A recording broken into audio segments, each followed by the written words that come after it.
How do you set furrow force? Let's go through it. If you set it up wrong, you can definitely cause problems. A couple of things you have to do. Make sure your depth is set correctly. There are 2 rings on this wheel. The outer ring is 1.5 inches deep. The inner ring is 2 inches deep.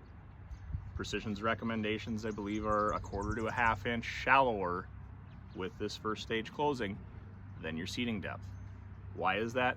Well, if you get to your seating depth or below, when you go to turn, you will see seed all over the top of the ground.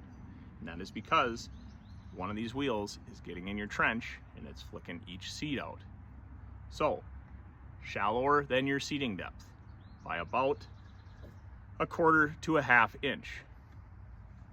The other thing, so I have very rocky conditions.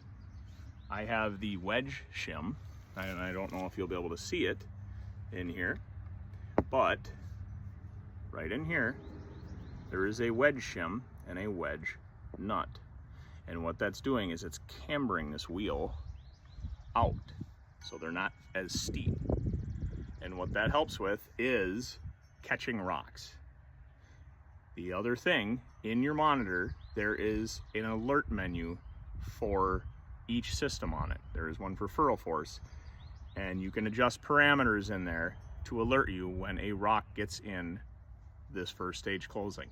And what it looks at is when this rear press wheel loses ground contact and comes up because a rock is wedged in that front and it's lifting off this rear wheel, it will alert on the screen.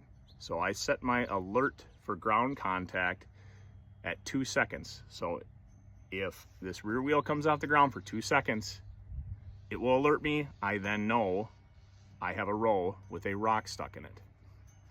That way you don't have a trench across the whole field. The other big thing with furrow force, make sure it's aligned. Lining this system is pretty easy. I typically set the planter down, pull ahead with vacuums off, just the delta force engaged so that everything is straight, your wings, everything on the planter. And then I will walk back and I will look at, from the top straight down, there's an opening on the front of furrow force, and see if the trench is dead center. That's an easy way to tell if I need to move it left to right. Once you have that set, I put a paint mark on the top. In case I have a bolt come loose, I can see if my closing system moved. It's just a quick visual. As I'm filling with fertilizer, I can look down, see if I had a bolt come loose. Haven't had that, but that is something I do. You don't have to do that.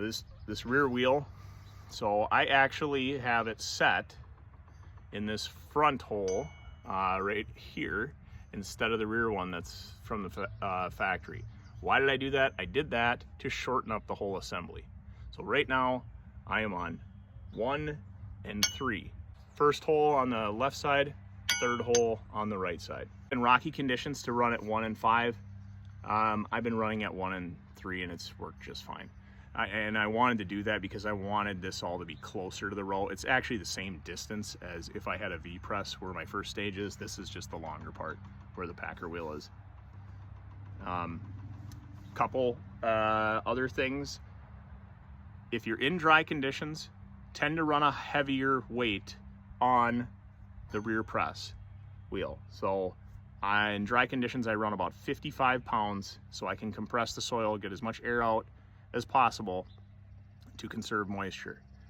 When it gets wetter, I will run more around that 35.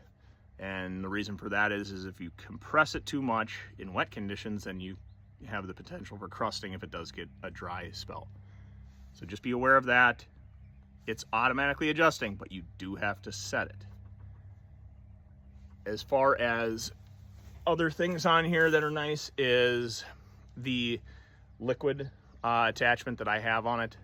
So this right here, 2x0x2, it's a nice setup for applying on top of the ground when I'm applying nitrogen. And then as far as your airbag up here, not a lot of maintenance up here, just things you could run into would be, let's say, a furrow force module going bad. or a load cell. But that's an easy setup to make it so you don't have a lot of problems. And I am putting nitrogen down, so I do get a little bit of rust on different components. So what I actually do as well in the off season is I will put a lubricant on this pivot point here, as well as this one. This one is for your load cell. It kind of, once it hits, there's your load cell. This one up here is the whole assembly. So there's a bushing in each. I will lube those up so that I don't have any seizing, because I do get a little bit of rust there, and that's from hoses coming off and spraying on the hardware.